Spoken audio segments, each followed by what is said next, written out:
ठाण्यात वयोवृद्ध मारहाणी प्रकरणी आरोपी कॅब चालकाचा परवाना रद्द करण्याची प्रक्रिया सुरू.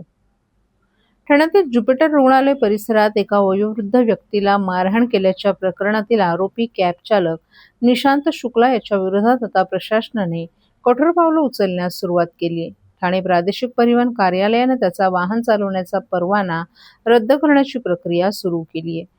या प्रकरणात वर्तकनगर पोलिसांनी आरोपी निशांत शुक्ला विरोधात भारतीय न्याय संहिता कलम 109 आणि 353 अंतर्गत गुन्हा दाखल केला आहे.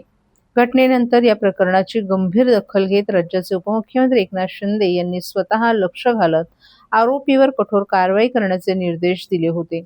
तसंच या आरोपीवर कलम 307 अंतर्गत गुन्हा दाखल करण्याबाबतही त्यांनी पोलीस प्रशासनाला स्पष्ट सूचना केल्याची माहिती दिली आहे.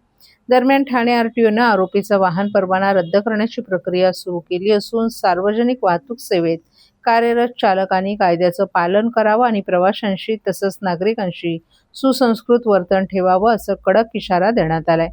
भविष्यात अशा प्रकारच्या घटना पुन्हा घडू नयेत यासाठी परिवहन विभाग आणि पोलीस प्रशासनाने समन्वयाने कठोर भूमिका घेतल्याचं सांगण्यात येत आहे. या कारवाईमुळे कॅब चालकांमध्ये कायद्याचा धाक निर्माण होण्यास मदत होईल अशी अपेक्षा व्यक्त केली जात आहे.